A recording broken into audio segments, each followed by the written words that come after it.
homossexualidade, heteronormatividade e filosofia. Foi no século XI que surge uma corrente filosófica chamada nominalismo. É uma doutrina que não admite a existência do universal, nem no mundo das coisas, nem no pensamento. Seu principal expoente, o filósofo Rosselino de Compiègne. Para ele, o universal é um puro nome, nada mais do que uma pura emissão fonética, o flatus vocis. Um dos seus principais discípulos, o grande filósofo Abelardo, um dos maiores lógicos da Idade Média, eleva, se posso dizer assim, o nominalismo ao conceitualismo. E para ele, tudo o que chamamos no universal, por exemplo, o termo homossexualidade, não passa de um nome. As palavras não conseguem refletir o que a realidade é. No entanto, elas alcançam uma generalização, porque toda verdade, todo alcance que o nome pode dar é uma experiência subjetiva. É nesse sentido que as palavras mais importantes acabam sendo aceitas como universais porque exprimem as verdades necessárias a um tempo, a uma época, a uma cultura. E trazendo a questão para os dias de hoje, do nominalismo ou do conceitualismo, uma pergunta: é possível definir o que é homossexualidade? De uma forma universal, com um só nome, definir isso? Não seria, aspas, o termo homossexual uma experiência, uma palavra com significação individual, que mereceria cada pessoa dar o seu próprio significado? É nesse sentido que quem há de definir pelo outro e para o outro o que nós chamaríamos universalmente de homossexual? A pergunta torna-se aceita a resposta de Pedro Abelardo e dos nominalistas ilegítima.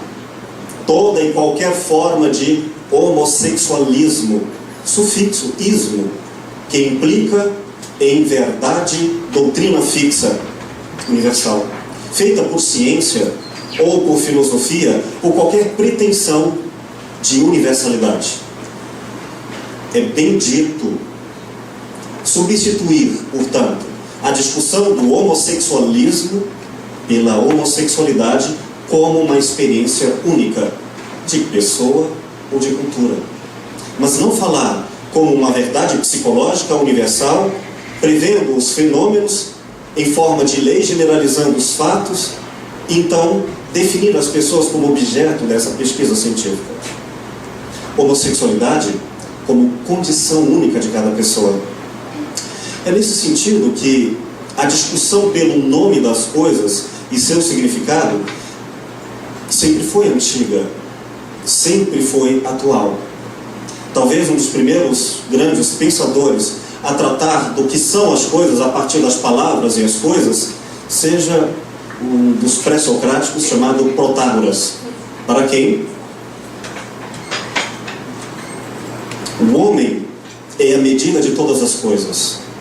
O homem no sentido de cada pessoa, o que torna a questão da homossexualidade, da heteronormatividade, a norma imposta e aceita como a do homem, por exemplo, o machismo, numa sociedade capital como a nossa, do patriarcalismo, nossa herança, que no capitalismo se tornou a fundamentação judaica elevada ao capital, sendo destituída para ser não mais um nome amplo, e sim uma verdade e uma questão, se não subjetiva, ao menos relativa. Relativa ao tempo, à época, às perspectivas. Essa tese filosófica de tentar, antes de tratar diretamente as coisas, evidenciá-las pelo seu nome e significado, discutindo, evoluiu para, no mundo moderno, o que foi chamado de nominalismo da semelhança. Segundo ela, o que é real é uma generalização da experiência particular.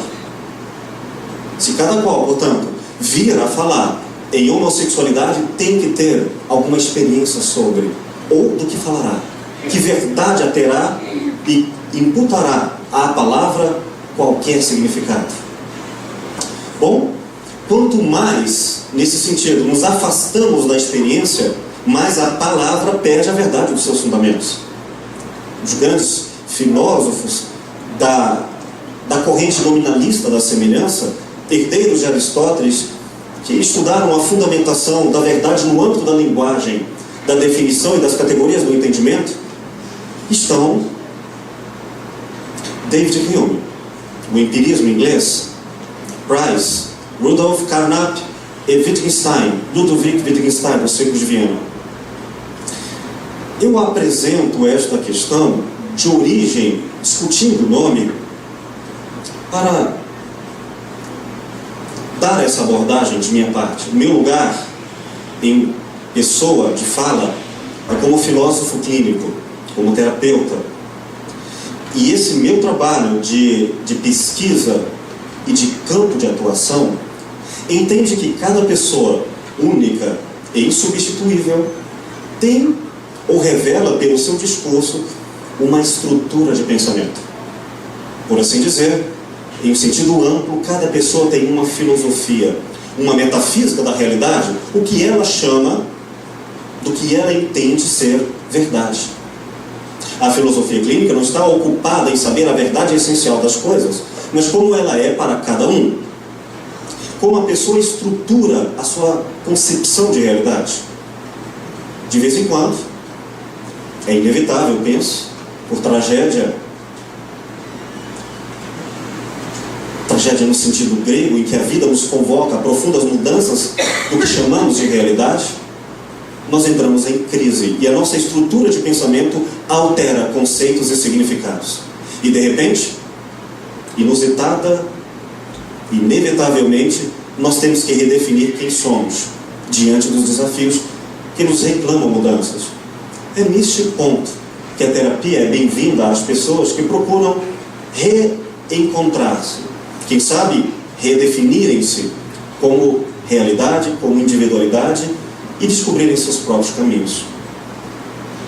Bom, Michel Foucault, esse grande e caro filósofo, nas fundamentações das pesquisas em filosofia clínica, entre todas as suas obras, tratando de um bojo, de uma temática comum, sobre o conceito de normal versus o patológico. Entre tantas obras, não é difícil citar a história da sexualidade, quando vai dizer, em suas obras, que o que chamamos de normal, e portanto, heteronormatividade numa cultura basicamente machista, é aquilo que foi intitulado como sendo o critério da realidade. Portanto, quem não estaria na herança do pai, do patrimônio primogênito, a herdar todos os valores da tradição em preservação da família e dos valores do patrimônio, eis que o capitalismo é patriarcal, tem sido gravemente, historicamente, fere o normal. E o espaço dos que ferem e desafiam a normalidade foram muitos e infelizes. Esquadriamentos para a exclusão, como hospícios, manicômios, tratamentos de disciplinamento. E assim, até no direito, não faz muito tempo, tratava-se de uma anormalidade. E nos manicômios, de um estado anormal a ser consertado pela nossa arrogância humanista. Mas falando do gênero, o gênero homossexual, eu gostaria de tratá-lo dentro do que chamamos de estrutura de pensamento em filosofia clínica. E aí, cada pessoa e cada estrutura de pensamento tem que redefinir o que é ser homossexual, sem a pretensão de falar pelo outro Mas, ouvindo na sua historicidade, eis descobertas incríveis. Algumas questões que podem iluminar o que nós chamamos de homossexualidade. Por exemplo, diante de um dos lugares da definição de gente, dada de si para consigo mesmo, está o que a pessoa acha de si mesmo. Eis, curiosamente, que outras pessoas podem definir alguém, o outro, como sendo ele homossexual, e ele próprio não se definir. A quem compete esse direito? Digamos até que uma pessoa tenha, nos critérios dela mesma, a autodefinição e autoimagem de ser um homossexual. Mas isso pode ser tão pequeno, tão irrelevante no que ela acha de si mesma, como a de um heterossexual. Quantos homens e mulheres, por exemplo, colocarão as suas questões sexuais a menor parte de si mesmos? Você está dizendo que eu sou homossexual, mas isso não entra na minha autodefinição. Pode ser que eu prefira ser reconhecido como profissional, seja eu de qualquer sexo. Talvez eu um homem religioso, independente de sexualidade. Talvez eu como pai, mãe, amigo, qualquer conceito, e não o central, na visão de outrem, de homossexual. Assim sendo, destitui-se do título homossexual o critério de ser ele a definição de alguém. Ainda que isso seja verdade, pode não ser para ela relevante ao ponto de ela dizer: é isto o que me define. Pode ser uma coisa de menor importância. Um outro tema, um outro lugar de localização existencial na estrutura de pensamento de uma pessoa pode ser isso que em filosofia clínica chamamos de paixão dominante. Paixão no sentido spinoziano, das emoções que nos fazem pensar com alegria ou com tristeza, com estímulo ou repreensão, o que chamamos de nossa vida, nossos pensamentos e nossa visão de mundo. E eis que algumas destas questões se dão muito mais pela frequência com que se manifestam do que pela intensidade com que se revelam. Por exemplo, como definir alguém como homossexual? Seria pela quantidade de fenômenos ditos homossexuais? Digo isso porque é uma questão clínica, sobremaneira filosófica e clínica. Quando alguém diz: meu Deus, eu tive quantitativamente uma relação homossexual, isso me faz homossexual? Seria não uma, mas 300, ou 4, ou 20? É uma questão de quantidade. Esta é a forma com que iremos tratar o assunto.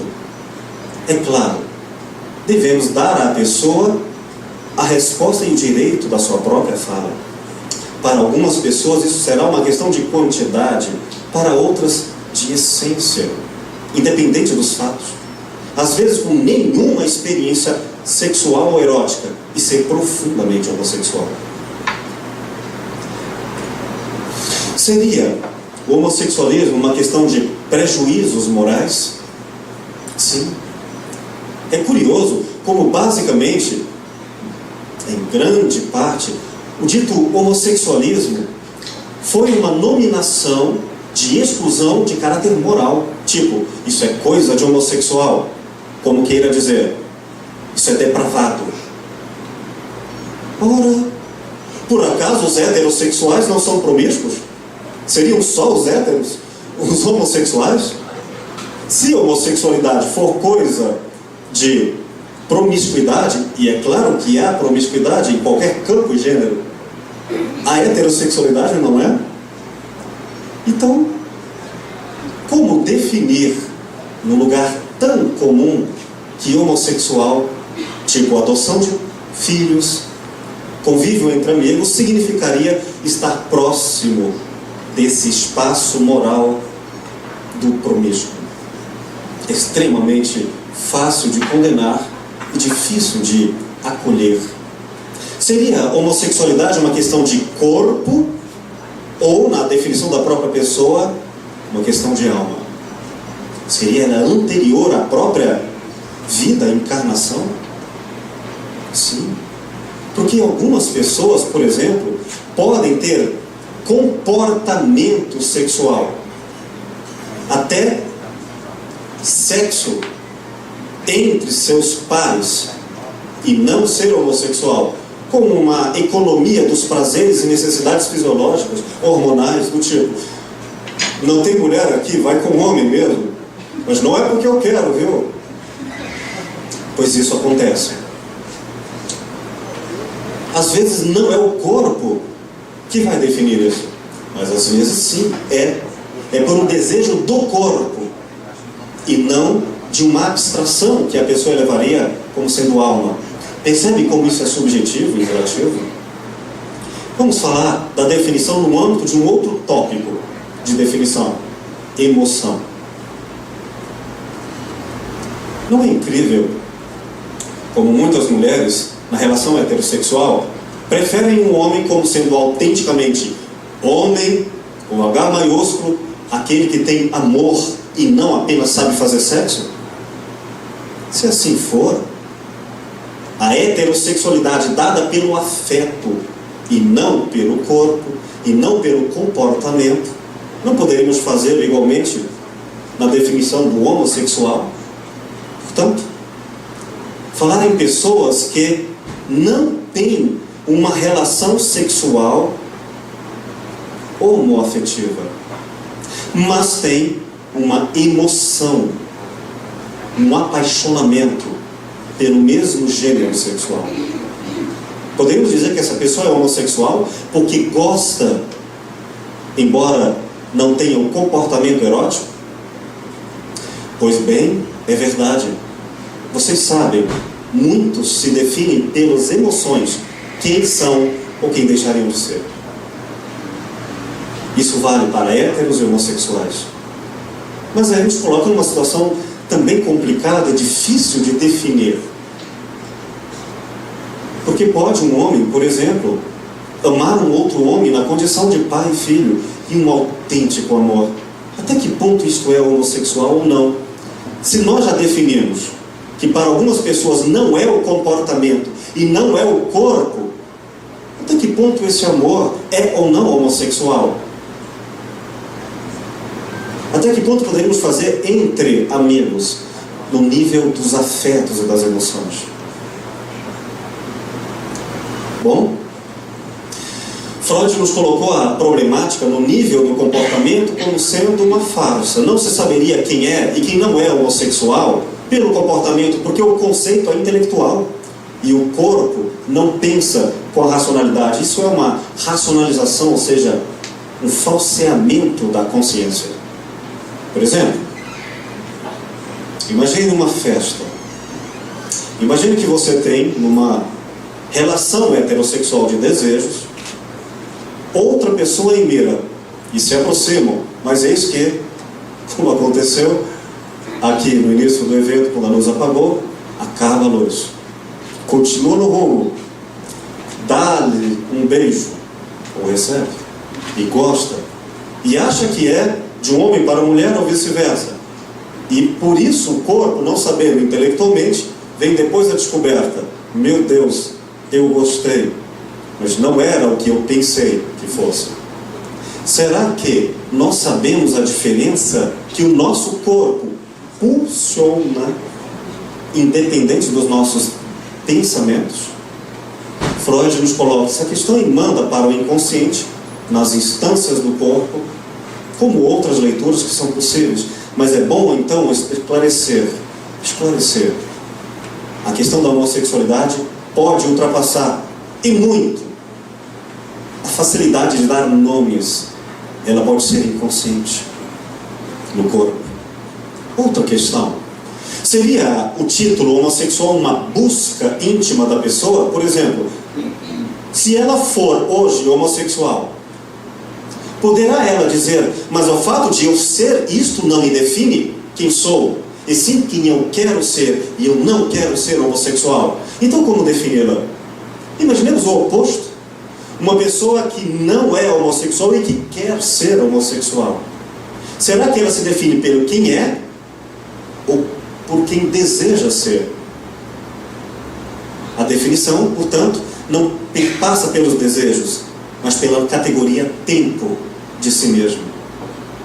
E pode ser, meu Deus, entre tantas possibilidades, uma questão epistemológica, de raciocínio e até nos termos universais. Como a falar em arquétipos masculino e feminino, um modo de pensar a realidade masculino e um modo de pensar femininamente a realidade. É isso que vai nos definir o que é sexual? Queridos, todas essas questões sexuais, grandemente, são batalhas ainda muito distantes da autêntica busca pelo ser em cada um de nós. E que nós, inautênticos, somos profundamente inautênticos, e falo por mim mesmo. Seria uma tolice imaginar que o espelho da vaidade me define pelo que até agora me acostumei em me ver. Sei tão pouco que seria uma tolice acreditar na minha própria opinião. E se tenho errado tantas vezes, por que sou o critério tão absoluto? Tantas vezes nós confundimos facilmente a busca pelo prazer do que deveria ser. A busca pela alegria, essa motivação para a vida. E tendo prazer, não alcança a alegria. E quantos, não tendo prazer, a conquistam? Antes, tais questões de definição sobre a sexualidade têm sido, infelizmente, outra coisa. Uma questão de poder. E o que muitas e muitas vezes temos buscado no sexo é a fuga da solidão. Um alívio passageiro de uma vida sem sentido, vazio de espiritualidade. E quando olhamos nossos próprios espelhos, o que vemos? O mais comum para toda a tristeza que eu sinto e vejo, nós temos nos visto tão maiores e tão melhores do que realmente somos. A verdadeira liberdade, onde o ser autêntico fala, iluminado pela conquista íntima de ser e se definir pela força autônoma de dar ao pronome pessoal uma vida própria e não alienada. Não é a liberdade a capacidade de se expandir para fora sobre os desejos da conquista sexual, homo ou hétero, seja onde, como e com quem for. Liberdade de ser e de se definir é a potência de se sentir em paz consigo mesmo. Tem isso? Então, se não tiver, que não tenha a facilidade de condenar os outros na falta da própria liberdade de se ser. Paz, essa força, essa poderosa força sem apego, que se expressa muito mais pela generosidade do amor do que pelos desejos sexuais da cobiça alheia, seja homossexual ou não. Penso. Boa noite a todos vocês. Gostaria primeiramente de agradecer ao meu colega e amigo Will Goya pelo convite, por incentivar a criação desse espaço para colocarmos uma questão tão delicada e que ao mesmo tempo não quer delicadeza, quer sim ser vista, compartilhada, dialogada, tolerada e respeitada. Obrigado, Will. Antes de dedicar essa noite gostaria de invocar a presença de Dioniso, o Baco, o deus do vinho, o deus de múltiplas faces e disfarces. Porque Dioniso seria a metáfora ou o deus necessário para que possamos falar da diferença, na diferença, pela diferença. Uma vez que é ele, o deus dilacerador, o deus do caos, da possibilidade, da transmutação, da transfiguração. É ele que possibilita virar o pensamento do avesso e desconstruir a nós mesmos. Como dizia o velho Zaratustra, é preciso que surja um caos dentro de si para fazer nascer uma estrela brilhante. E mais uma vez, chamo Dioniso por ele ser o signo da alegria, do excesso, do prazer, o Deus que nos faz afirmar a vida, o Deus caótico, trágico, portanto vital, que nos faz fazer desse instante um instante eterno. Isso é eterno porque é vivido com prazer. Não poderia existir um espaço e uma ocasião melhor que um café filosófico, um lugar sem lugar, um lugar que habita na encruzilhada, um lugar errante, transgressor, uma vez que transgride a lei da ordem, da norma, da disciplina e da punição. Esse lugar que desestabiliza as familiaridades do pensamento, que une o caos e o cosmo, e ao mesmo tempo nos permite pensar a diferença. Um lugar que permite as possibilidades de ser e de não ser, de experimentar a liberdade de simplesmente ser o que é. Eu dedico essa noite a todas as travestis e trans que em demorados momentos precisam se montar para a ferveção da noite. A maquiagem, o brilho, o excesso, o adereço, não o perfume, não somente ricos a elas, mas a condição humana que se envaidece de uma forma apolínea para se mostrar no mundo da bela aparência, o salto alto e prontas para fazer bafão e desestabilizar as familiaridades do pensamento, e com isso prontas para colocar em xeque a própria norma, o poder do lugar, ou como diria Foucault, o sexo rei. Dedico aos homossexuais que carrega no peito o arco-íris da possibilidade de viver na alegria, no excesso e no prazer de viver e com viver pelo viver. Aos gays, que eles possam ter o direito e a liberdade de darem close, fazer carão, darem pinta e darem outras cositas mais, porque dar é bom e é dando que se recebe.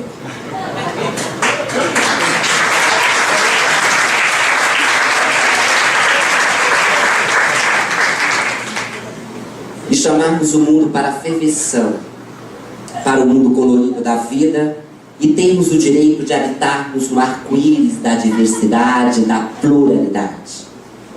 Dedico aos homofóbicos, aos intolerantes, que empinam o nariz e apontam a diferença, torturando-a e até matando-a. A eles que não tiveram a acolhida do afeto, no afeto, e do respeito a essa alteridade. São incapazes de suportar a marca da diferença e até mesmo de compreender a complexidade dela e, com isso, de si mesmo. Dedico essa noite à Luma, que foi a primeira travesti a defender uma tese de doutorado no Brasil, especificamente no Ceará, que basicamente ninguém sabe disso, porque a nossa mídia não tem interesse em abordar essas questões de gênero. dedico ao Lucas Cardoso Fortuna.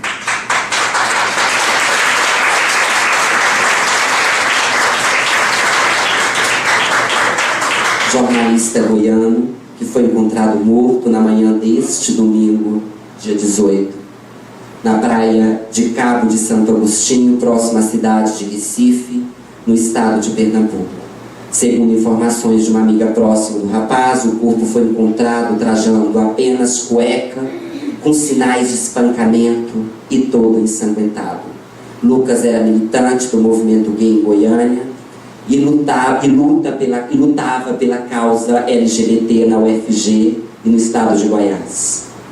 Organizou diversas paradas gays na capital goiana e lutou pela aprovação do projeto de lei 122, que assegura a punição à homofobia no Brasil. Tudo leva a acreditar que se trata de um crime homofóbico pelas agressões sofridas.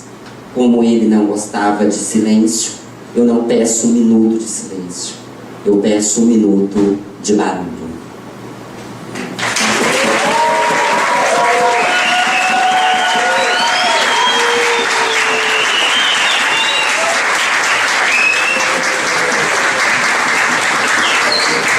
Eu dedico ao transexual, nosso aluno da Universidade de Brasília, do segundo semestre de Ciências Políticas, Marcelo Caetano da Costa Zobri. Transexual, de 22 anos, que nasceu mulher, mas se reconhece como homem. A esse reconhecimento eu dedico essa noite. Eu dedico, enfim, aos meus amigos que estão aqui nesse momento, ao Júnior, ao Kleber, ao Carlos, ao Maurício, ao Marcos Paulo, que é fluido, coeso e fala com propriedade. E dedico, enfim, a todos vocês que estão aqui, porque querem criar a possibilidade, a abertura existencial para compreender a complexidade da condição humana em sua multiplicidade e em seu devir. Agradeço finalmente a generosidade do universo por ter proporcionado esse encontro entre nós.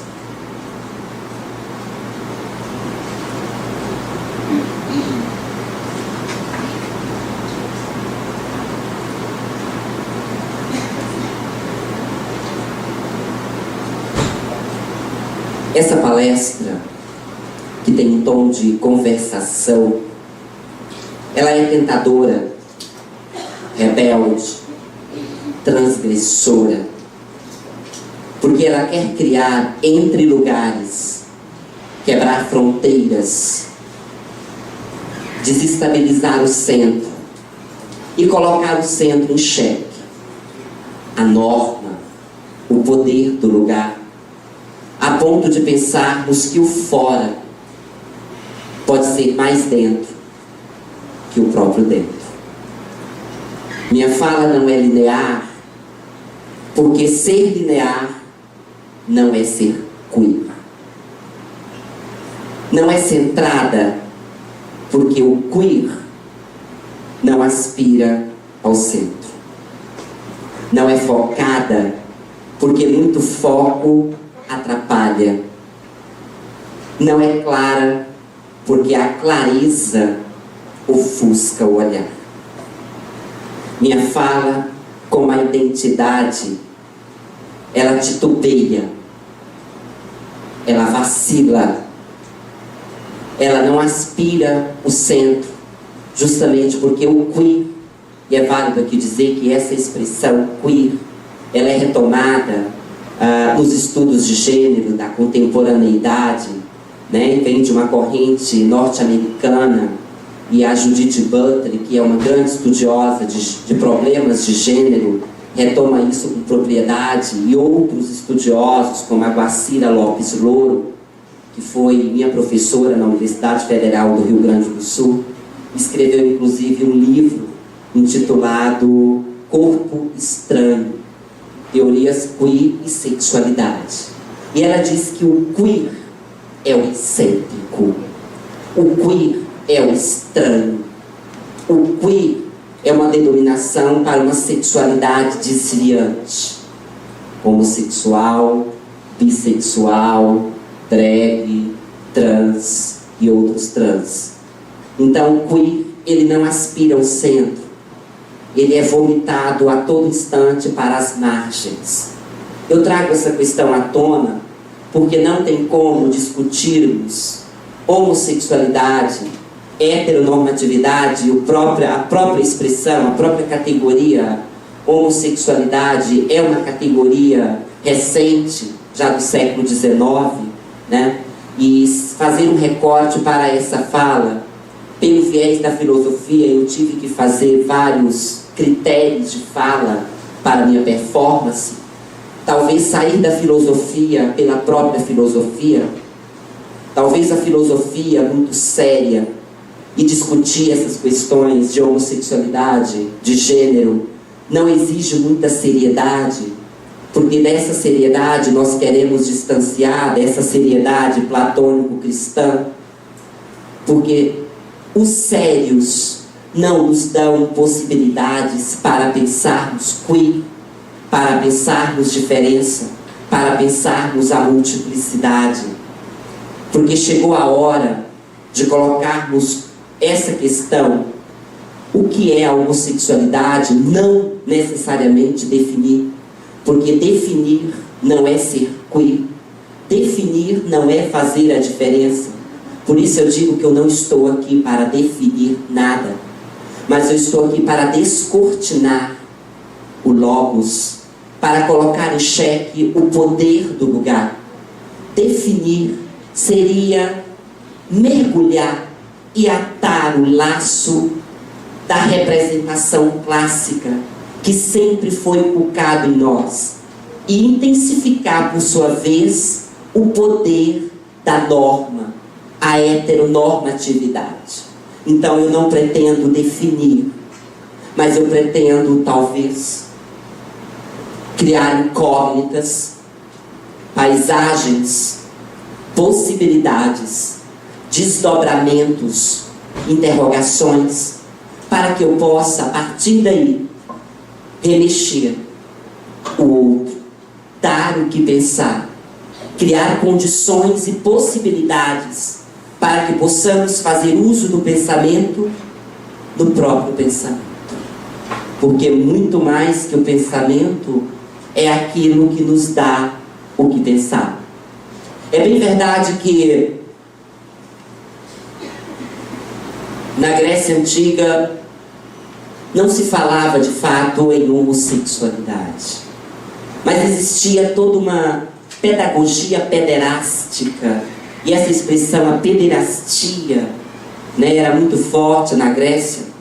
A partir dos diálogos de Platão, a gente consegue visualizar no banquete, no Fedro, né, vários discursos, vários diálogos que coloca em xeque o problema da pederastia. No caso, eles separavam o erasta do erômeno. O erasta era o amante, um cidadão com papel ativo na sociedade, geralmente com mais de 30 anos, era um homem experiente, e o erômeno era um jovem com idade variante entre 12 e 18 anos, filho de um cidadão que tinha o direito de escolher o mestre que o formaria, que o iniciaria, digamos assim. O erasta, o amante, seria uma espécie de passivo, hoje em dia, nessa linguagem de gênero, e o erômeno seria o amado, né? O ativo. Nesse processo pederástico, em hipótese alguma, o erômeno, que era o jovem filho de pais atenienses, poderia demonstrar uma certa feminilidade ou inclinações para o sexo descontrolado em relação ao seu erasta, ao mestre, né, ao cidadão. A pederastia desempenhou um papel fundamental na educação do adolescente, por meio da frequente ligação, especialmente no ginásio. Prova disso que no banquete de Platão tem vários momentos que ele coloca a questão, cenas de que os filósofos iam para os ginásios para observar os corpos nus dos atletas. Era um espaço animado e ali havia uma admiração do homem mais velho, que era o objeto ardente, e um adolescente com uma gradação, iniciação na vida. O papel fundamental desempenhado pelo Herômeno era o de controlar os impulsos sexuais dos erastas e não permitir ser penetrado em nenhum orifício pelo mesmo, com a função do Herômeno. O Herômeno deveria ter essa função de conceder ao erasta um reconhecimento da dedicação do mestre e de seus ensinamentos. O Herômeno garantia a integridade de sua moral e de seu papel de desejo. Nesse sentido, a pessoa que era amada na Grécia Antiga, ela não poderia demonstrar um gesto muito fácil, porque essa pessoa ela era meio que punida e desprezada, né? Daí hoje a gente pode compreender, por exemplo, como é que uma pessoa que é passiva, e eu lembro que uma norte-americana, que é a Judith Butler, ela deu uma entrevista recente, falando de um jovem rapaz que morreu nos Estados Unidos, porque uns jovens o viam andando e ele, com seus trejeitos acentuados, ele mexia acentuadamente os quadris, como a gente chama, ele rebolava, e os jovens mataram esse rapaz, nessa ponte, né? Então ela pergunta, a que lei, a que norma esse tipo de comportamento deve obedecer? Por que esse tipo de comportamento desviante, por que esse tipo de comportamento acentuado mexe tanto com os outros meninos? Por que esse tipo de comportamento mexe com o imaginário heteronormativo? Então ela colocou isso em xeque, e isso me faz pensar a própria condição humana, e a gente percebe que existem vários tipos de acidentes que acontecem na sociedade, né, e violência que o próprio homossexual sofre, que são vítimas de homofobia e de preconceito na sociedade. Então eu fui desenhando tudo isso ao vir para cá, e ao mesmo tempo criando uma paisagem e tentando perceber que não dá para fazer um recorte da tradição grega até a contemporaneidade, porque são muitos filósofos para se pensar.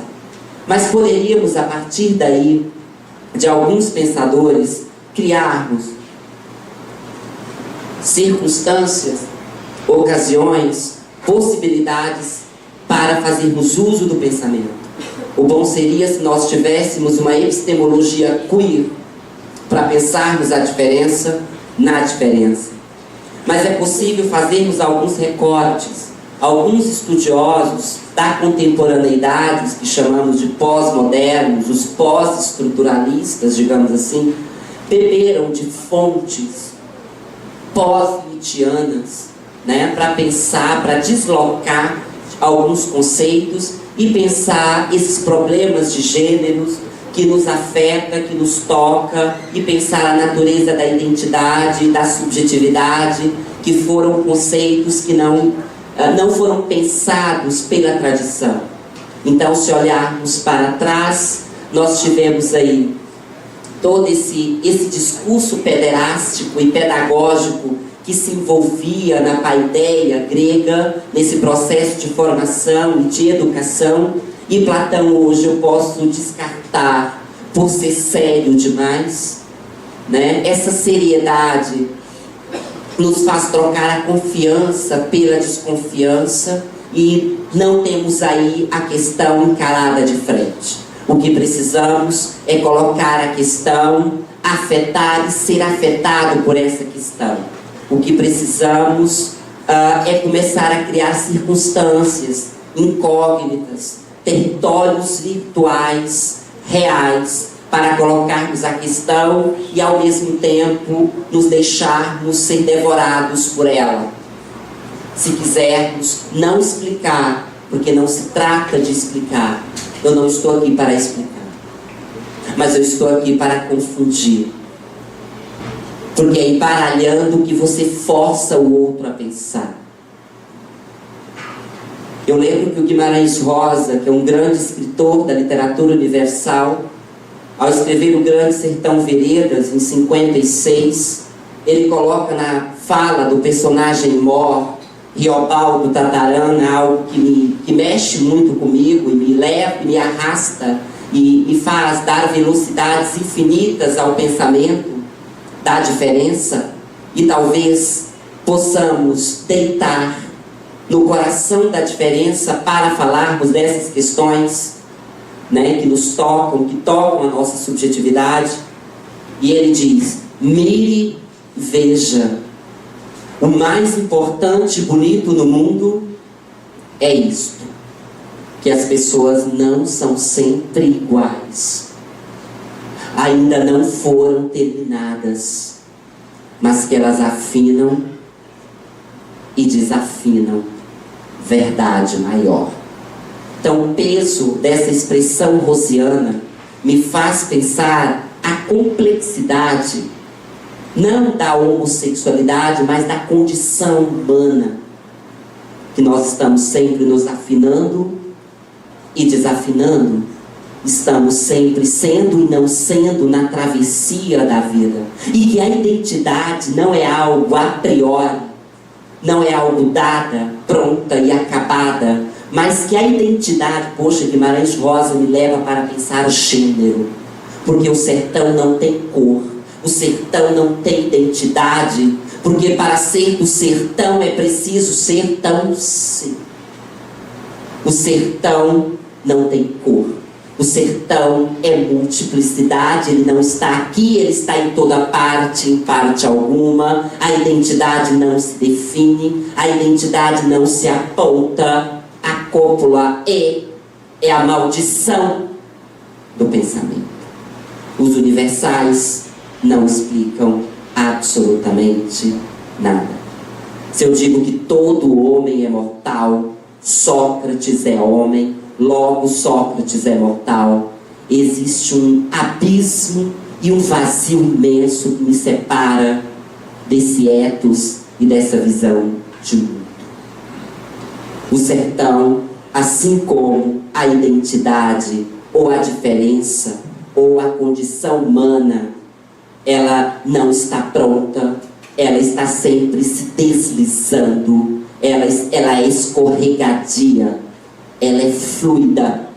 Eu estava relendo um livro de um polonês contemporâneo, Zygmunt Bauman, que escreveu Modernidade Líquida, e eu li o Amor Líquido, e eu consigo perceber, poxa, ele diz, a identidade é fluida, ela se desmancha no ar a todo instante. Não dá para pensar a identidade quando ele fala do derretimento dos sólidos.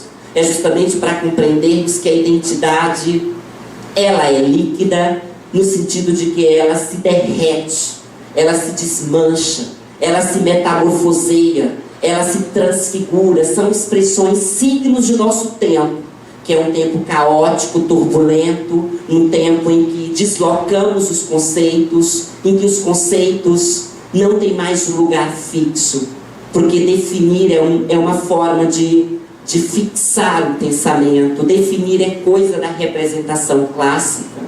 Não existe mais um céu para os conceitos, mas eles devem ser criados, inventados, fabricados, como os corpos também são fabricados. As pessoas são inventadas e eu posso ser o que eu quiser a partir desse processo de invenção e reinvenção da própria vida. Então eu dei um salto de Nietzsche para cá, porque eu penso que depois de Nietzsche o pensamento começa a chacoalhar, o pensamento começa a se embaralhar com o aparecimento da figura de Dioniso, do deus trágico, do barulho, E o gay gosta do barulho, da confusão, do movimento, porque esse é o signo de nosso tempo, da pós-modernidade. E eu abraço mais uma vez ao Nietzsche sempre, porque a partir de Nietzsche surge uma transfiguração, uma transmutação de todos os valores. É colocado em xeque o valor, os valores, é colocado em xeque a representação clássica, o platonismo cristão, é colocado em xeque a noção de identidade.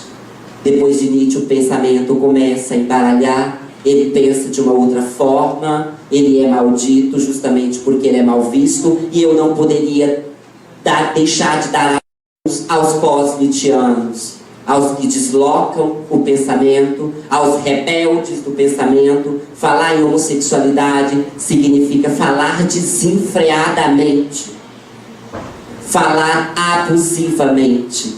Falar em homossexualidade implica um pensamento que ainda está por vir. Não está pronto, não está acabado, mas que essa fala se faz, se forma e se deforma a cada instante na própria travessia do pensamento. Por isso que eu pensei, de que lugar eu falo? De onde eu falo? Eu falo de lugar nenhum. Eu falo desta desterritorialização absoluta do pensamento. Porque territorializar o pensamento ainda é pensar uma norma, um centro, um locus de onde possa partir. E eu posso partir de outros lugares para criar, inclusive, esse lugar que não está pronto e não está acabado. Por isso que, para falar disso, é preciso dar as mãos a quem? Aos malditos, aos rebeldes, aos transgressores. A própria Gaia ciência do Nietzsche, o próprio sentido de Gaia, no sentido de gay, saber, o saber gay, porque o saber é pluralidade, o saber é multiplicidade, o saber é rizoma, porque o rizoma não começa e não termina. O rizoma é a possibilidade de potencializar o pensamento. Então, é nesse sentido que eu começo a pensar essas questões que não defino a priori, mas elas serão sempre um porvir na minha cabeça, porque elas estão aí para nos inquietar, para nos incomodar, para provocar e desestabilizar as familiaridades do pensamento.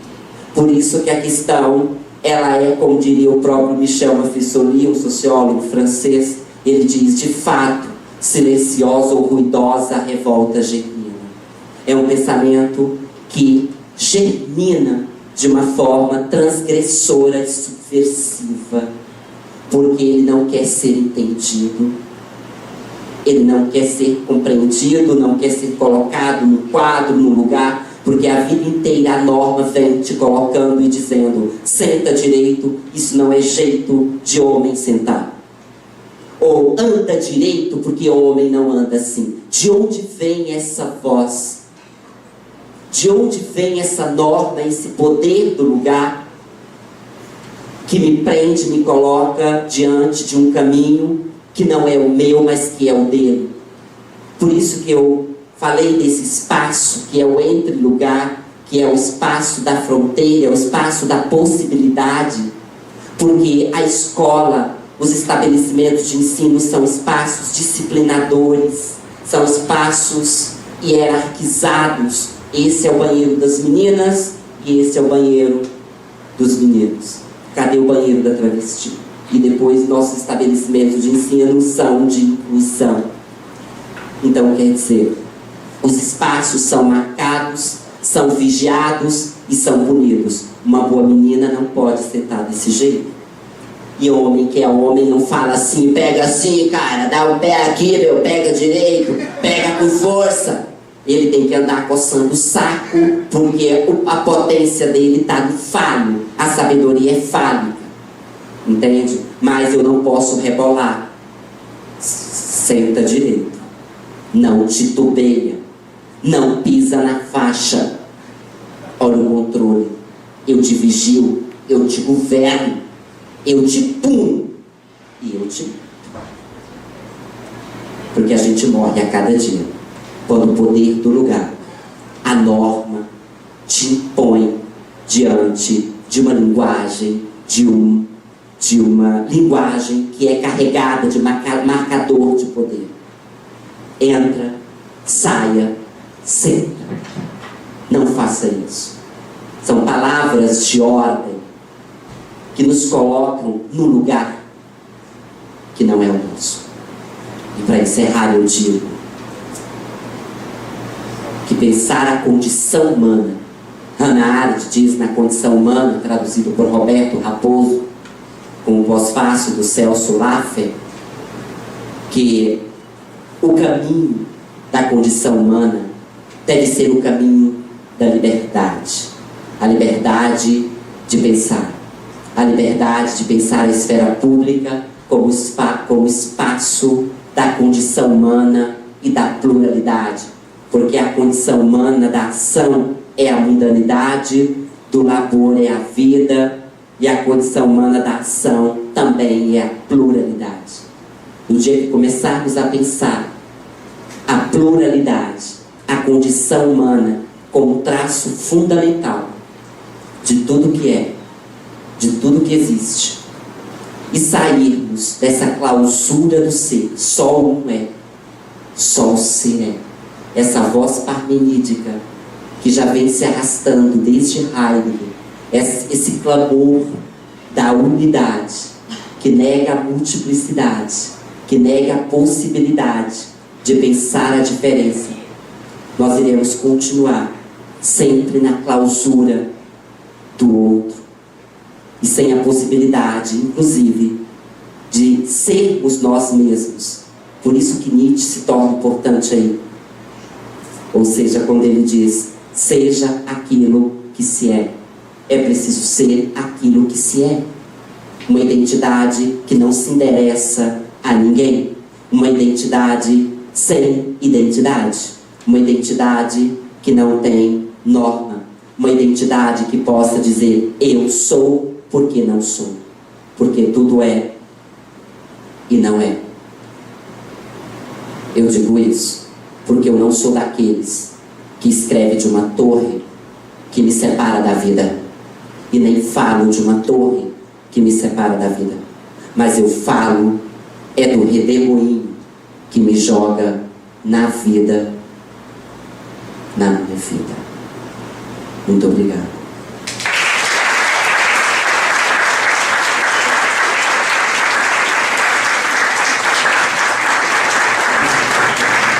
Olá a todos, boa noite. Sou o Elton de Pina, represento a ONG Atitude, uma ONG recém-criada, é um DD ainda, Entidade de Direitos Humanos e Ação Social. Nós fazemos parte da diretoria dessa ONG. Então, assim, analisando as falas de ambos que foram colocadas, que a homossexualidade ainda é um tabu, né, que vem atravessando gerações por gerações, de séculos e séculos. E onde ainda é uma sociedade machista, preconceituosa, conservadora, acima de tudo. E é necessário que um menino e uma menina ainda tem que seguir um padrão de comportamento. Um padrão de comportamento ainda que ele é válido pela sua atitude, pela sua ação, porque o seu corpo fala, a sua voz fala, o seu jeito fala. E aí, muito me preocupa algumas questões no meio escolar. Quando um menino ou uma menina ele tem os seus trajeitos diferentes, mais afeminado ou mais másculo, a questão da menina, fica aquela questão do papel de uma sociedade onde é pregada. E aí eu pergunto é o seguinte: cabe a quem saber fazer essa diferenciação essa educação será o papel de uma toda sociedade machista, preconceituosa, difícil de lidar, ou do papel da escola de fazer um trabalho com os mestres lá presentes para respeitar a identidade de gênero, a qual não é respeitada. Ou cabe até mesmo uma família fazer um trabalho de conscientização entre seus filhos ou mesmo entre seus familiares. Porque o que a gente vê na nossa caminhada de histórias de movimentos LGBTs, que muitos jovens são expulsos da escola, Sim. até mesmo da própria família, por ser sua identidade de gênero não respeitada e não ter a sua sexualidade plena e absoluta como um todo, na qual deseja ser vivenciada. Obrigado, Wellington. Ok? Próximo.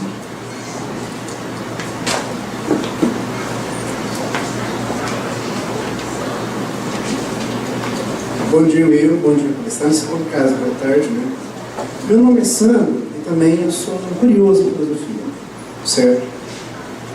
Esses dias, falar mais ou menos um mês atrás, eu fui obrigado a ir para Porto Alegre, visitar um pessoal meu que trabalha com jornalismo. Dentro da turma em si, observei que grande parte deles eram homossexuais, sem distinção, com maior respeito que eu tenho pelo pessoal. Também são amigos meus de tem 10 anos, certo? Só que, em conversa com eles, no caso, basicamente com 2 casais que eu achei interessante, eu fui tentar descobrir o porquê de se tornar. Entendeu? Uma questão de curiosidade mesmo. Como é que surge a questão do homossexualismo? De 2, observei o que? Eu tenho uma questão que quero fazer com vocês. Eu notei que as pessoas que são homossexuais em si têm uma sensibilidade muito alta. Entendeu? E quando elas estão se voltando no seu dia a dia, no ato da vivência, dentro da polis, falando como sensibilidade em si, aquela pessoa sente, dependendo da coisa que é, um ato de agressão com ela mesma, no seu id, uma depressão, e não consegue por si só achar alguma coisa que supra aquela sensibilidade. Então elas tentam, no seu id, no seu interior, procurar uma forma de saída para não ficar em depressão, uma forma de alimentar aquela carência que a sua sensibilidade traz para evitar a dor. Aí surge a minha pergunta. A gente tem notado que antigamente realmente já existia a homossexualidade, mas era uma coisa bem escusa, certo? A gente pode notar que de 98 para cá tem tido aumento. Então não podemos falar que seja um aumento.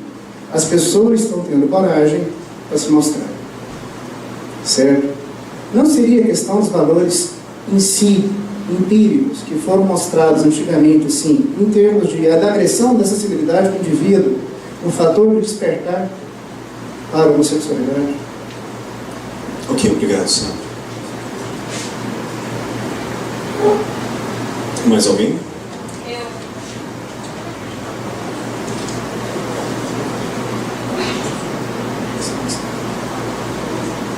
Meu nome é Viviane Medeiros, eu sou jornalista. Atualmente não estou em nenhum veículo de comunicação, vocês vão pensar que eu cheguei aqui para isso. Não vim como uma pessoa civil como qualquer um de vocês. É muito interessante a questão do banheiro na escola.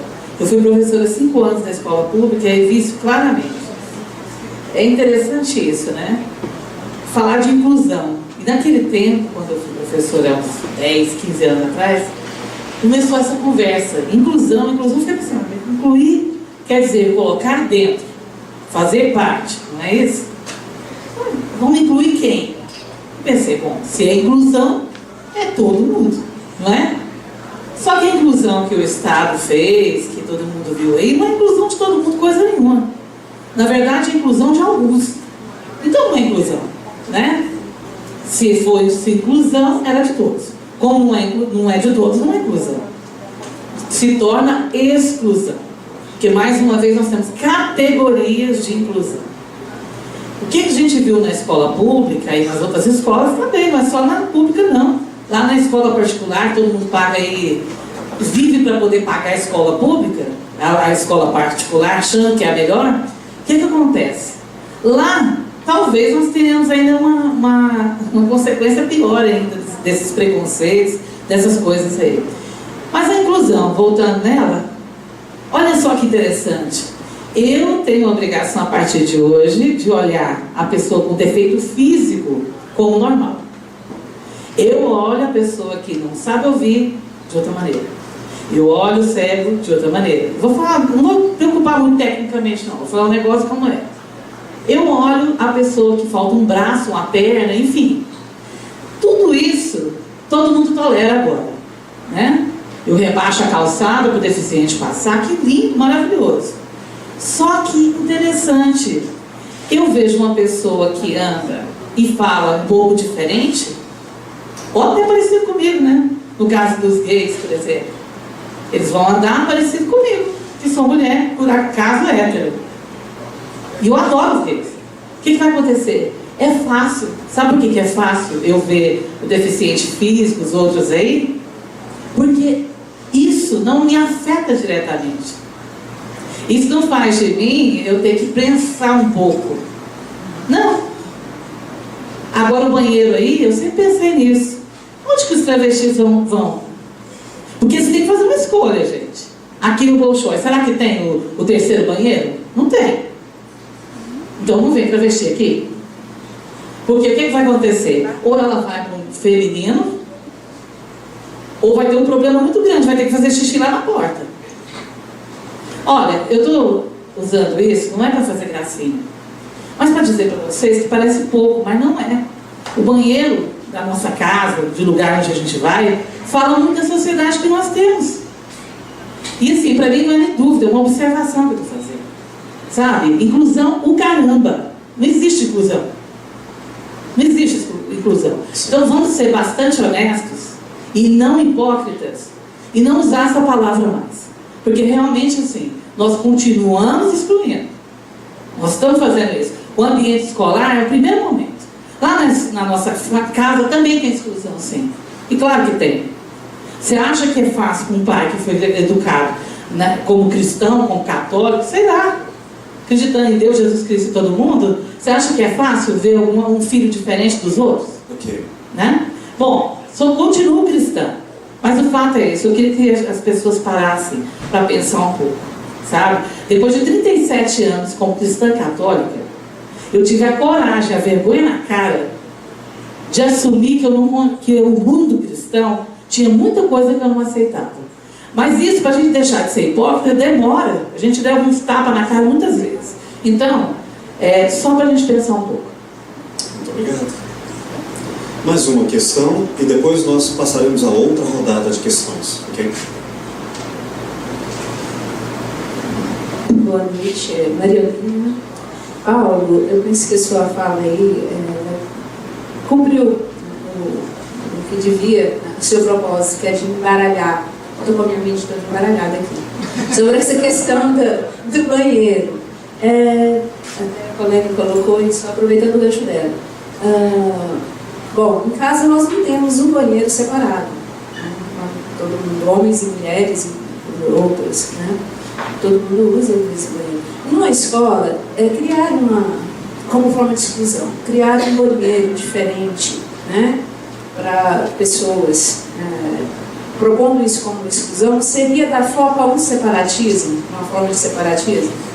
Como é que é isso? Eu não estou conseguindo. É lógico, a gente tem visto a criação de cotas para inúmeras outras questões, né, da sociedade, inúmeros outros problemas, mas por que em casa a gente consegue dividir o mesmo banheiro, né, e no meio social não conseguimos dividir homens e mulheres, né?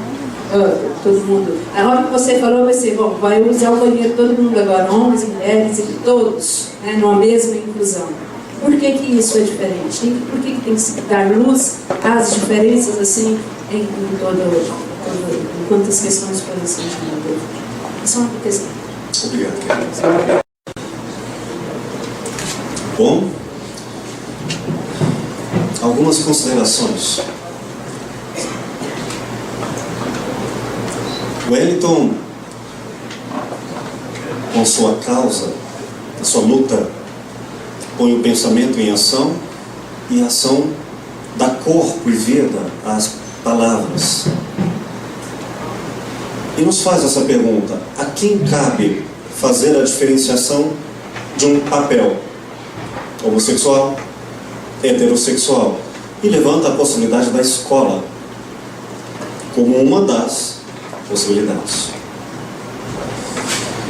Querido, eu, de minha parte, diante da minha fala e diante do espaço de consultório, onde eu não antecipo o óbvio de ser homem ou mulher como sendo uma questão, porque de repente a subjetividade do outro nem sequer, a última questão que ele me traz, talvez nada tenha de sexual, apesar de ter um aspecto sexual.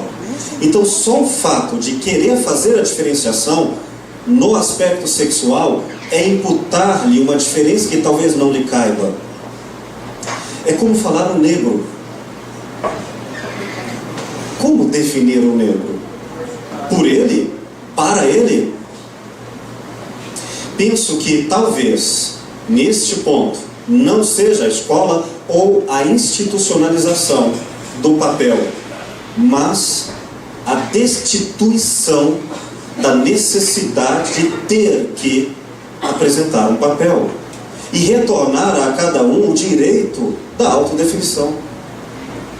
Nesse sentido, apesar de alguém ser, por exemplo, homossexual, isso pode lhe ser tão irrelevante quanto o seu aspecto profissional, moral, familiar.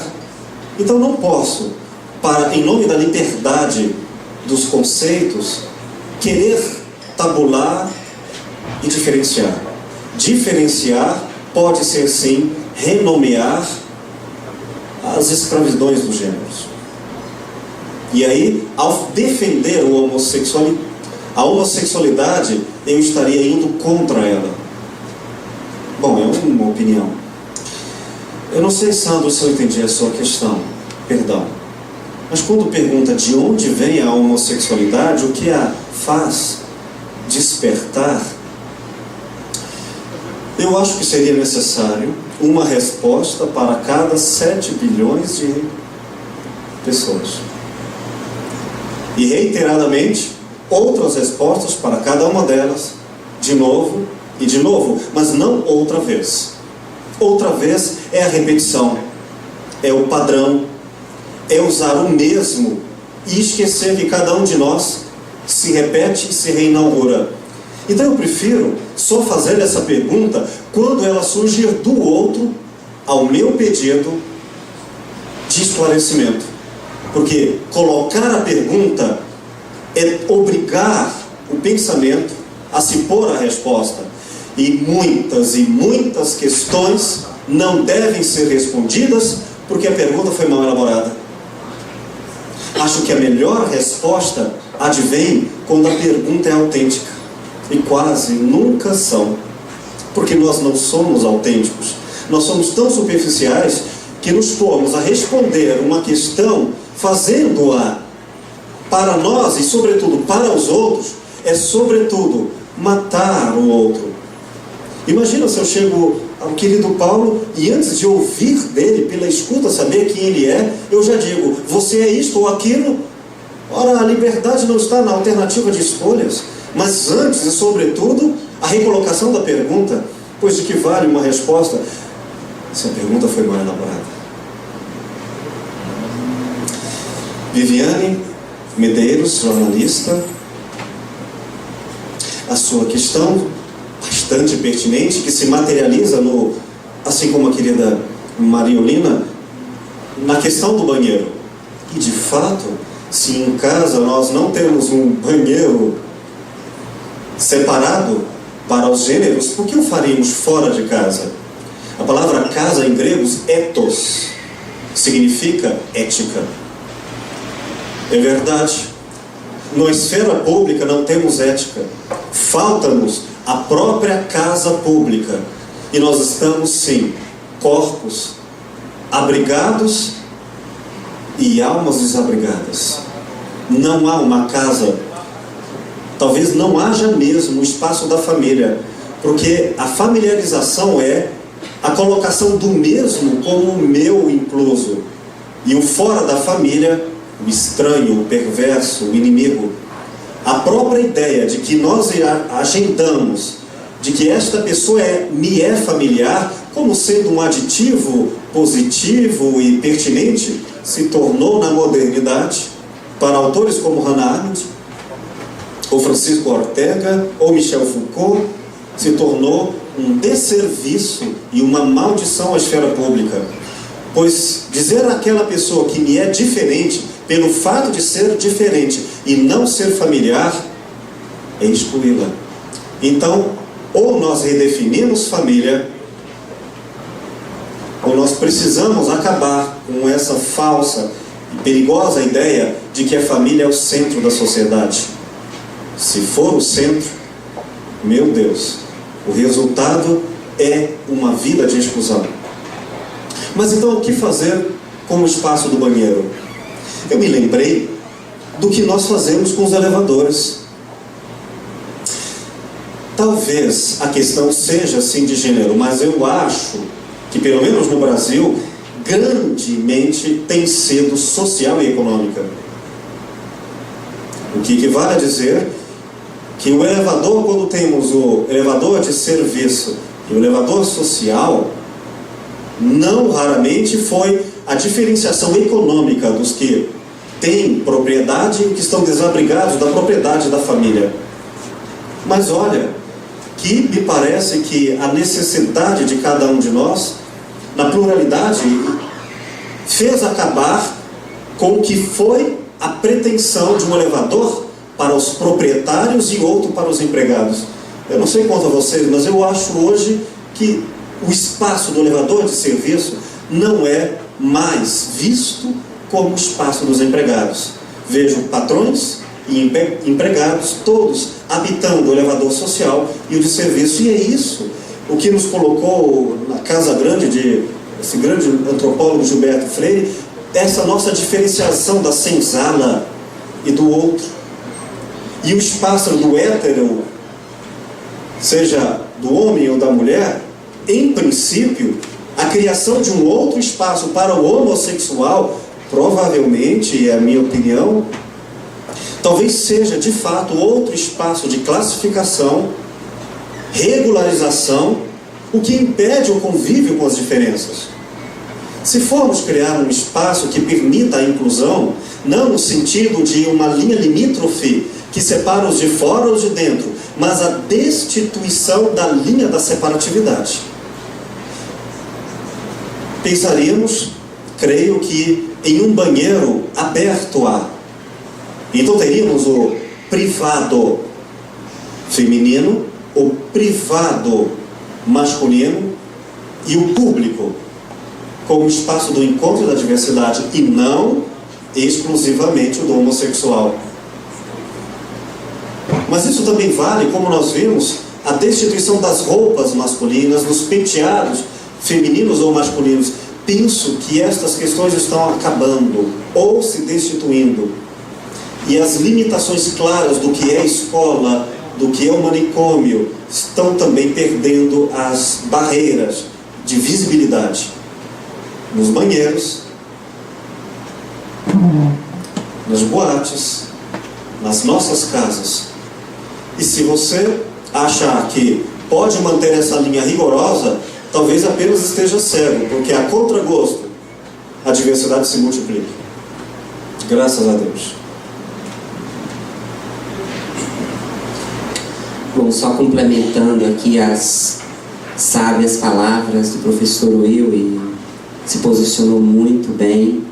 Wellington, eu vou tentar aqui, pelo menos, me colocar a caminho dessas indagações que você propôs.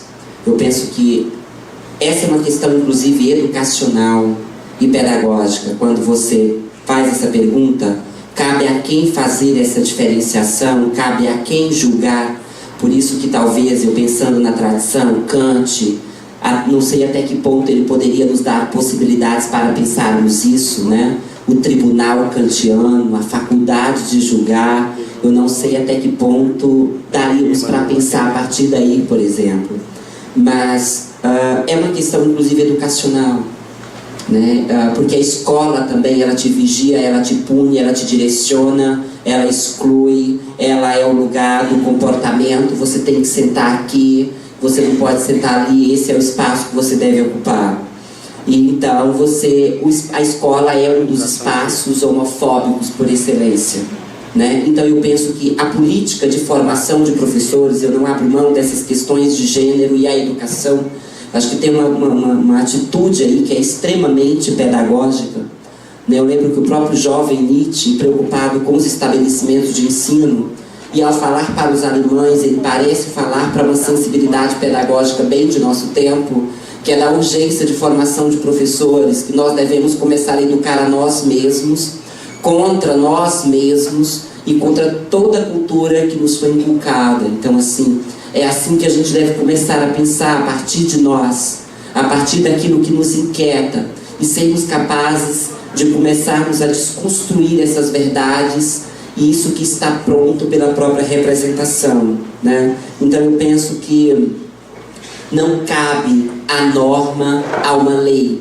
Por isso pensar, eu não digo homossexualidade, mas pensar diferença, não tem como pensar sem pensar essa questão da identidade, né? Não tem como pensar homossexualidade ou diferença sem pensar nessa política de acolhida ao outro, né? Quando Andrew Furmantelli convida Derrida a falar da hospitalidade, ele diz: todo ato de hospitalidade é um ato poético, é um ato de acolher o outro, de dar ao outro uma certa guarida, uma certa morada. Daí a casa, o ethos, a alteridade. Então são pensadores que a gente desafia a todo instante para pensarmos essas inquietudes e essas turbulências da pós-modernidade, que tudo se desloca, a noção de gênero, de sexualidade, de identidade, tudo começa a ferver e a gente fica lançado todo tempo a esses múltiplos desafios do pensamento, né? Então, o Sandro chamou essa coisa de... Eu entendi que você falou, não sei se eu vou dar conta de responder sua inquietação, essa coisa da coragem, né? Você falou assim, a coragem para se mostrar. Eu entendi isso, que foi como que será um fio condutor daquilo que eu vou te devolver agora, né? Eu penso que o processo ensino-aprendizagem se dá dessa forma, por desertos. Alguém lança uma flecha no espaço, o outro pega e devolve de uma outra forma. Eu lembro que Guimarães Rosa disse: carece, seu moço, carece de ter muita coragem, mas carece de ter coragem para de fato mostrar aquilo que se é. Eu tive um orientando que subiu no salto e fez bafão no dia da defesa do TCC dele. Ele fez sobre poética devassa e trabalhou a partir do Silvério Trevisan, Devassos no Paraíso. Ele foi de saia apresentar o TCC e ele foi apontado. Entende? Engraçado que o Caetano Veloso faz um show aqui, vem de saia, ninguém aponta, é exótico, é bonito. Mas como ele é homossexual, num estabelecimento de ensino, num tribunal da razão, que é muito sério, que é cheio de estigma e tudo mais, meu aluno foi apontado, né? E foi alvo de chacota porque ele foi apresentar um TCC de saia. E o espaço do TCC, que é uma defesa muito fria, como a própria universidade, muito séria, tem aquele que te separa, aquele que questiona, aquele que te desafia, e você tem que ser colocado à prova a todo instante pelo outro. Quando o outro vem revelando sua subjetividade, mostrando a que veio, o que ele de fato é, pelo que é, aí ele é condenado, né? Então é preciso coragem para aprender a conviver com a diferença, com a multiplicidade. Um dia desses eu estava na boate na Diesel de Brasília e vi um cadeirante dançando na pista, e num primeiro momento eu parei, observei aquela cena e pensei: poxa, esse é um cadeirante, é uma condição humana. Ele é homossexual, ele também faz uso dos prazeres, porque um cadeirante também transa, beija, ele excita e é excitado, né? E, enfim, e naquele espaço eu observava, né? Eu pensei, poxa, num espaço como esse, o próprio ambiente gay acaba tendo uma certa heteronormatividade, né? Até mesmo porque tem os gays, a tribalização do mundo, uma Vissoli chama de tempo das tribos.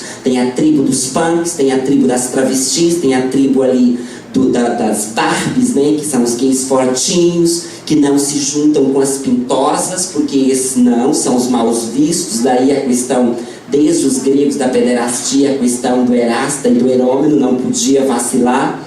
Então, quer dizer, existia aquela fronteira. Então, existe um espaço, até entre os gays, na tribo gay, existe uma norma que não é culpa deles, é culpa porque são gays, mas são homens. Mas eles também já têm uma heteronormatividade, um ethos, uma concepção de corpo, uma visão de mundo, entende? Então, eles não se juntam aos mais efeminados, digamos assim. Então, até entre os gays existe esse ranço heteronormativo, entende? Então eu fiquei observando, poxa, naquele espaço onde eu procuro me reconhecer nesse outro, ele sentia dificuldade, até mesmo porque é o espaço da aparência, é o espaço onde eu me mostro enquanto corpo, é o espaço em que eu me mostro enquanto belo, né? Já era uma questão que já se atravessava desde o banquete de Platão, né? A busca da beleza, a busca da perfeição dos corpos, onde os gays que são Barbies, que vão para a boate, tiram a camisa, eles não sentem um certo tipo de desconforto com as pintosas, entende? Porque essas são as depravadas, as que são mal vistas, que tem inclusive no mundo heterossexual, né? Algumas mulheres que, por exemplo, não se aproximam de algumas que são dadas demais, ou que dão em cima de outros homens, né? Porque não, ela fica mal falada. Então eu fiquei observando aquela cena e percebendo como esses espaços são construídos a partir dessas corporalidades ou corporeidades, né? Da diferença. E penso, inclusive, essa coisa do espaço, talvez a própria geografia, o próprio espaço é pensado de uma forma heteronormativa, se a gente pensar bem, né? E talvez essas questões devem surgir sim, para que a gente possa repensar, deslocar, inclusive a nossa geografia, a nossa visão de mundo, de espaço, de...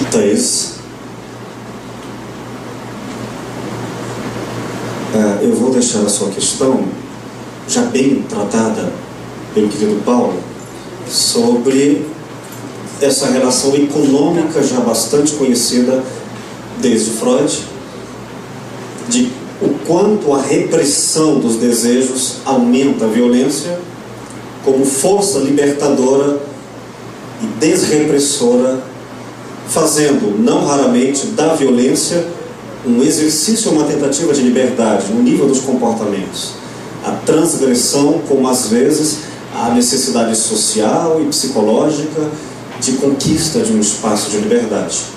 Prós e contras é uma questão ampla, mas o Paulo trata isso muito bem.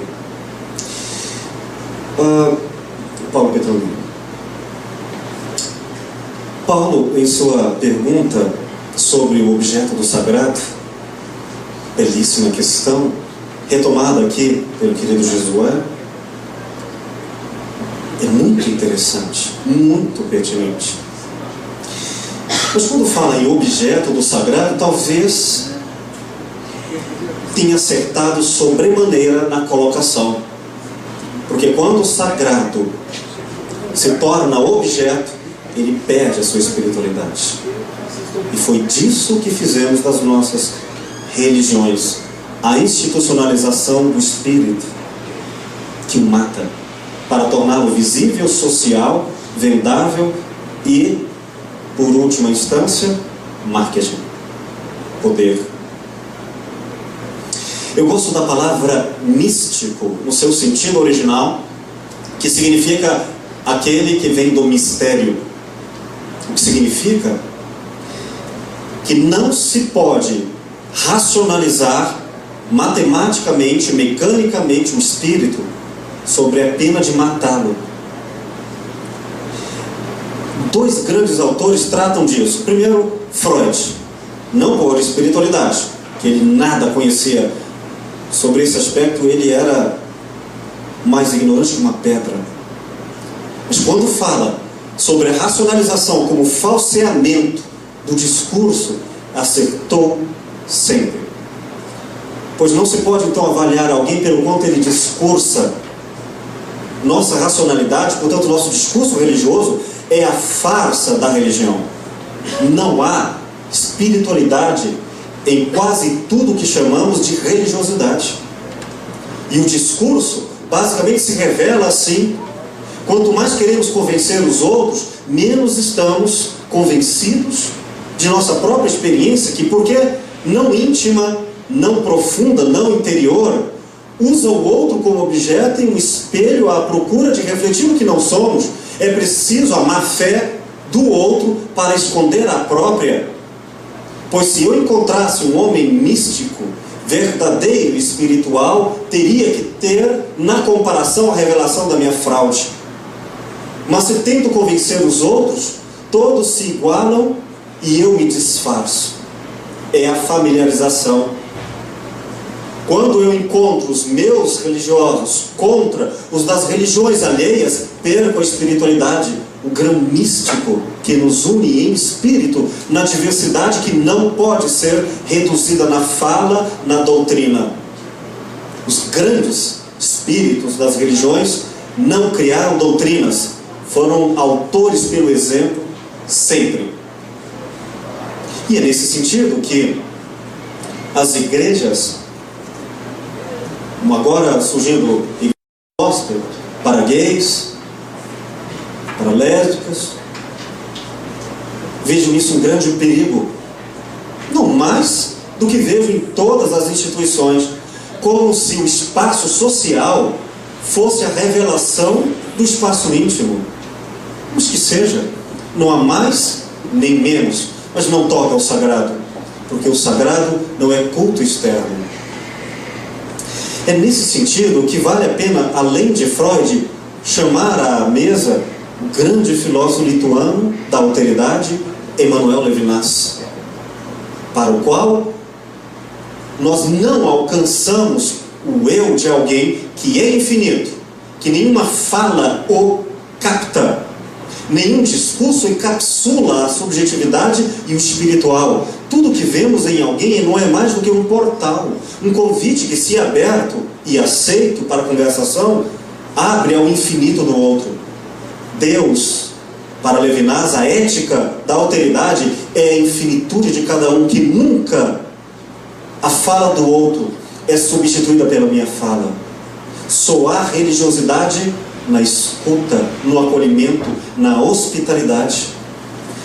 Que religiões vocês conhecem que são dadas ao acolhimento mais do que a doutrinação, mais ao afeto do aconchego na diversidade, na dor, do que ao convencimento, no dizer de Nietzsche, tratando os outros como pregos e as verdades como martelos? Portanto, vale lembrar quando o querido Josué fala na proposta de uma educação que nos permita, quem sabe, a superação de uma religião maldita, seja o que sua obra, a educação após Auschwitz, não pode deixar de ser lida, ou, como ele diz na sua obra, o exemplo do nazismo ser esquecido, porque já o é.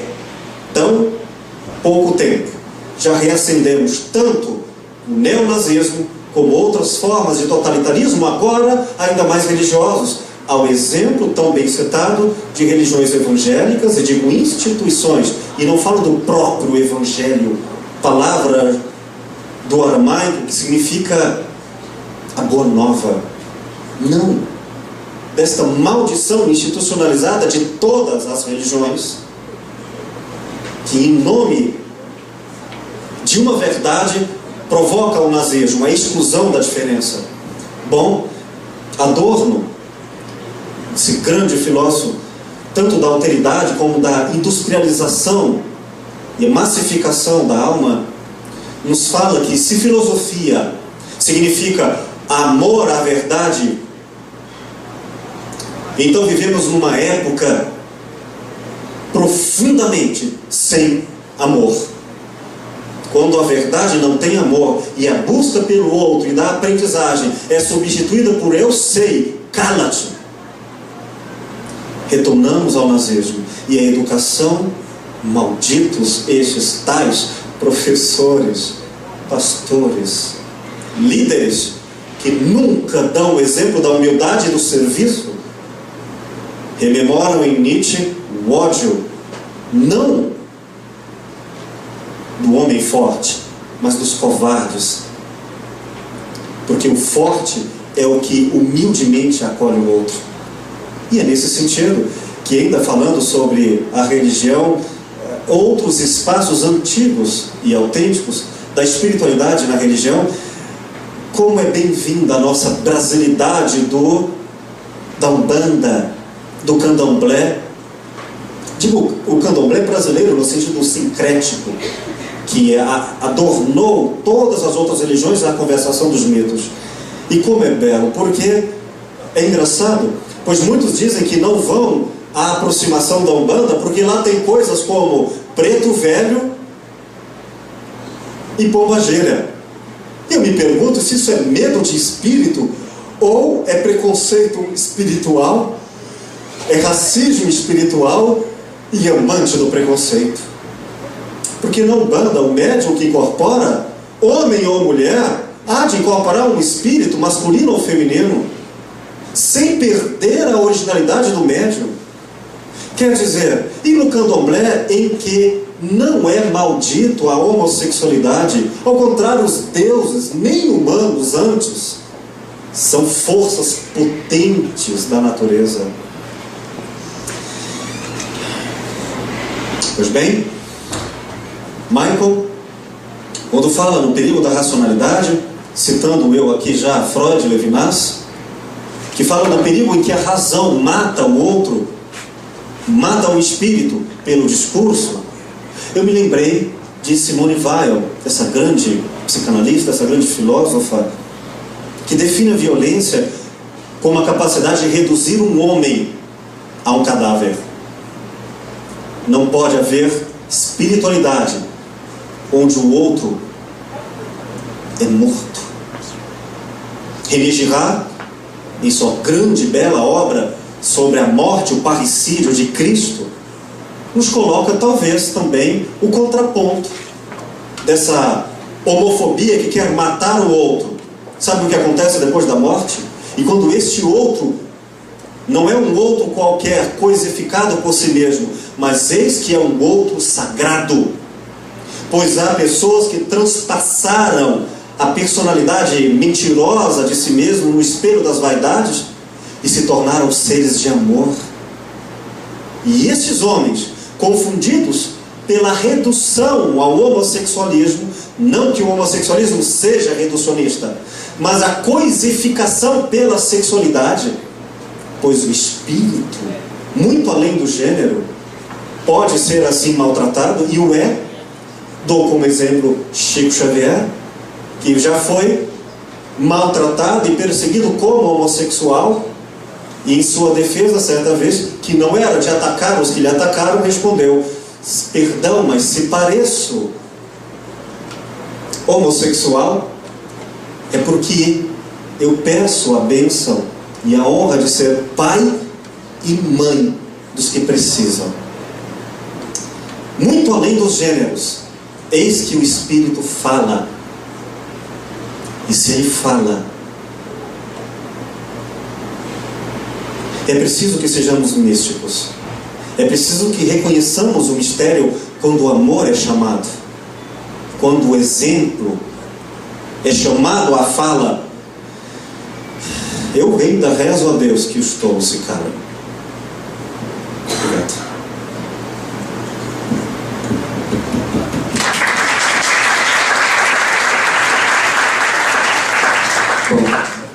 Só um pouco de possível, senão eu sufoco. Bom, eu vou tentar complementar o que o Will disse, que basicamente ele fez um contorno de todas as inquietações que foram apresentadas aqui. Mas como eu sou, ou pelo menos me coloco a caminho da filosofia da diferença, e portanto falar é um processo, né, é um dever, e sou um leitor de Guimarães Rosa, e como tal, meu sertão nunca está pronto, nunca está acabado, e que esse sertão se faz no caminhar. A Thaís, essa questão da identidade, que é um conceito que atravessa as minhas indagações, eu penso que, e vou ser bem breve nessas falas aqui, nessas questões, porque a noção de identidade é o coração da diferença. Hoje em dia eu percebo que a identidade ela é híbrida, ela é múltipla, não é possível mais pensar essa identidade a partir de uma univocidade do ser ou daquilo que é. Até mesmo porque para eu entender o que sou, é preciso entender o que não sou. Então a identidade ela é muito complexa. Ela é complexa porque ela não é formada por uma essência. Por isso que não podemos mais pensar os essencialismos, né? Mas a identidade ela é fabricada, ela é construída a partir de uma ética e também de uma estética do estar junto, porque eu sou a multiplicidade, né? Tem o outro e tem os outros que pululam em mim e que fazem de mim o que eu sou. Como dizia Cora Coralina, dentro de mim tem uma lavadeira, dentro de mim tem uma mulher da vida, dentro de mim tem uma doceira, dentro de mim tem uma cabocla, dentro de nós temos uma multiplicidade que nem nós sabemos que existe. Elas estão em nós. Tem os outros, e toda uma ancestralidade imagética, visual, sonora, que fazem de mim o que eu sou. Por que as pessoas, por exemplo, e pegando um gancho com essa indagação do Maico, que é muito preocupante, e eu penso que pensar assim é preciso ser crítico no sentido de colocar o pensamento em crise. Todo pensamento passa por crises e abalos, principalmente quando nós somos instigados a pensar o mundo da vida, né? Eu tive no encontro discutindo questões étnico-raciais devido a esse mês da consciência negra, e uma professora, ela disse o seguinte: olha, eu estava descendo do elevador do meu prédio e uma senhora, ela olhou para mim e disse: você trabalha em qual apartamento? E a filha dela estava numa área de lazer, e a menina questionou: aquela menina é filha da menina que limpa o prédio, da zeladeira do prédio? Ou seja, por que aquela menina, por ser negra, ela não pode morar no prédio? A minha colega que é professora, ela não pode ser moradora daquele prédio? Porque existe um preconceito, porque existe uma disposição do olhar que aponta a diferença, entendeu? Que me distancia da própria diferença. O meu colega da artes visuais, o professor Cleomar Rocha, ligou para o rapaz e falou: você pode vir hoje à tarde limpar minha piscina? E ele é negro, ele é afrodescendente. E ele disse: hoje não, professor Cleomar, eu não quero fazer serviço de preto. Ou seja, serviço de preto ele é mal feito. Então é uma questão que está muito próxima dessas questões, porque envolve o preconceito de um modo geral, entende? Então quer dizer, você não tem cara de professor, mas qual que é a cara do professor? Entende? Porque eu tenho um alargador, porque eu sou tatuado. Então qual é a questão? Então a todo momento eu penso que toda sala de aula é um conjunto caótico das diferenças, e a gente precisa aprender a educar o professor a lidar com essas diferenças. Esse é o grande desafio.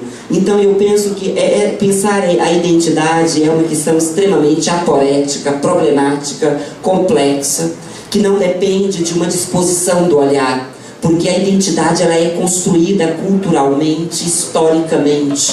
Como se torna aquilo que se é? Como é que eu me tornei isso que eu sou? Eu visto desse jeito e falo desse jeito. Quer dizer, é muito mais complexo, né? Não depende apenas de algo conceitual. E o Paulo, eu acho interessante o que você propôs aí, que a gente pensa muito essa questão da descentralização do poder, do esfacelamento, da fluidez, da descentralização do sujeito, esse sujeito cartesiano, esse sujeito que que sempre foi inculcado ao longo de toda a tradição, que hoje a gente está pensando na contracorrente dessa representação.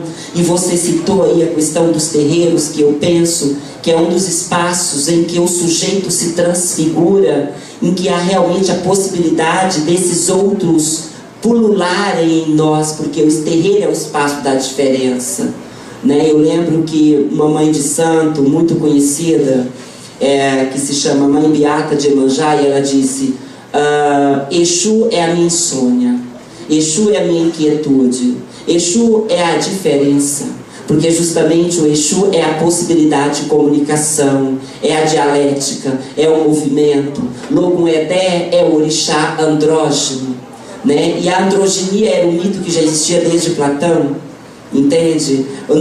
A ambiguidade é algo que nos afeta e nos afeta a todo instante.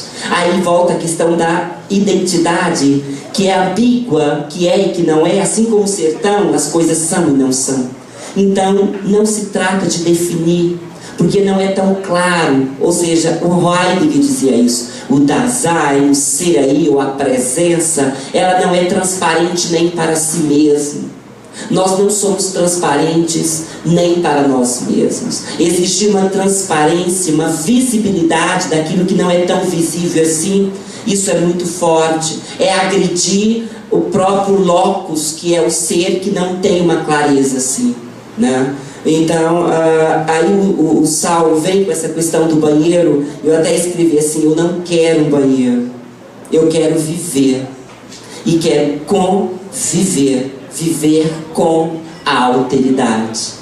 Eu não quero meramente me reconhecer nesse outro, mas eu quero também me permitir, me estranhar nesse outro, porque eu não quero ser igual. Eu não quero mais esse imaginário de que todos somos iguais. Não somos. E é isso que me legitima. É isso o meu desenho. Olha para mim, para minha visualidade, para minha construção imagética, e perceba que eu sou diferente. E é esse distintivo que deve ficar, entende? Essa é a minha marca, está no meu corpo. Eu fiz minha tese de doutorado sobre candomblé. Eu sou negro, sou homossexual, e eu quero ser reconhecido por essa multiplicidade que eu sou. É esse o meu traço distintivo. Ele pesquisa terreiro, ele é da macumba, ele é negro e ele é homossexual. Portanto, ele carrega todos os fardos pesados nas costas. Por isso que viver é muito perigoso. Mas o mais perigoso ainda é você não encarar as várias caras, as várias vertentes do viver.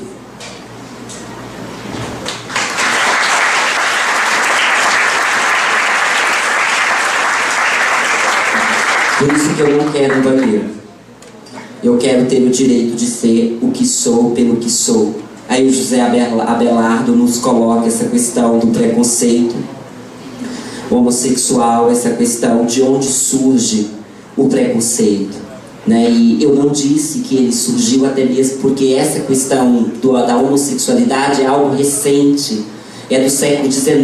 O próprio Foucault, nos 3 volumes da História da Sexualidade, quando ele escreve em 1976 o primeiro volume, que ele problematiza a história da sexualidade dentro do dispositivo. O conceito que ele utiliza é o dispositivo da sexualidade, usando a categoria do poder, e depois abre mão dessa questão para pensar no segundo volume, no uso dos prazeres, um retorno aos gregos. E aí é uma boa leitura que a gente pode fazer junto futuramente, né, para encontrar outras perguntas talvez, e nos afetar por essas questões. Essa questão da androginia, que está lá, por exemplo, no Banquete de Platão, que ele retoma a todo instante os gregos para falar disso, né? Mas de onde surge, né? O próprio Rousseau, quando ele disse a desigualdade, o discurso sobre a desigualdade entre os homens surge quando a gente marca o primeiro pedaço de terra e diz: isso aqui é meu. Então, quando a gente tem isso como propriedade, então daí surge a desigualdade, daí surge o preconceito. Ou quando você meramente aponta, é ele. Então não se trata mais de uma ética da disjunção ou, mas sim da conjunção. É preciso pensar a diferença a partir de uma multiplicidade, de uma religação dos saberes, onde essas identidades se fundem e se confundem, e que eu posso inclusive ter o direito, e não posso pedir permissão a ninguém, mas que eu possa simplesmente ter o direito pelo direito, porque a vida inteira essas questões de gênero, da homossexualidade estavam entregues à igreja como pecado, ao direito, quem mais? A psiquiatria, a medicina. Por isso que isso aqui é importante, deslocar para a filosofia ou para um outro pensamento, entendeu? Para a literatura, para que a gente possa pensar no impensado, para que a gente possa criar novos modos de existência e inventar novas possibilidades de vida. Daí eu fecho com isso que o Michael disse, essa coisa, é preto, é o tá no meu corpo, nos meus trejeitos, no meu jeito de andar, e eu sou apontado pela minha cor, e eu agora vou ser apontado mais pelo quê? Eu sou um professor da Universidade de Brasília e eu não tenho esse perfil, eu não me enquadro pela minha rebeldia na forma de vestir, pela minha rebeldia na forma de alargar minhas orelhas, é por isso que eu a cada dia eu falo. Eu quero justamente ser o menos professoral possível. Eu quero o máximo desconfiar, trocar a confiança pela desconfiança e provocar a potência do desassossego. Se essa visualidade, se essa imagem provoca alguma coisa, eu já estou fazendo a diferença.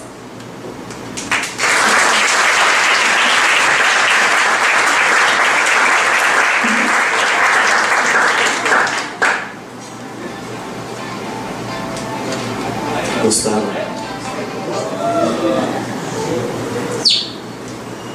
Muito obrigado, querido. Imensamente grato. E a gratidão é uma dívida que não pode ser paga. É uma oferta que eu sinto que se multiplica para até aqueles outros que ainda não conheço como um bem ser fácil. Por quem recebeu e que não é dono, mas que se faz generoso e retribui. E reclamo a vocês com um pedido: todo bem recebido. E eu acredito que o café filosófico é um bem. Torne um bem para os outros. Uma das formas mais belas e autênticas de saber o quanto você aprendeu uma lição, ensinando-a. Porque se alguém aprendeu com você, somos todos médiums, partícipes, irmãos, juntos, diferentemente juntos, pela presença, pela multiplicidade, pela repercussão além de qualquer racionalidade que nos atravessa. Eu agradeço a vocês pelo encontro. E quero pedir ao querido Paulo Petronino as suas palavras de encerramento deste nosso encontro, para que outros aconteçam no ano vindouro.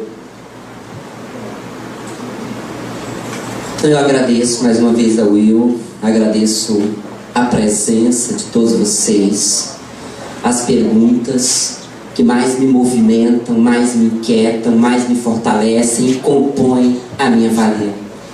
Como dizia o poeta, uma parte de mim janta, pondera, a outra parte enlouquece, delira, fundo sem fundo. Uma parte de mim sou eu, a outra parte é o outro, e a outra parte é ninguém.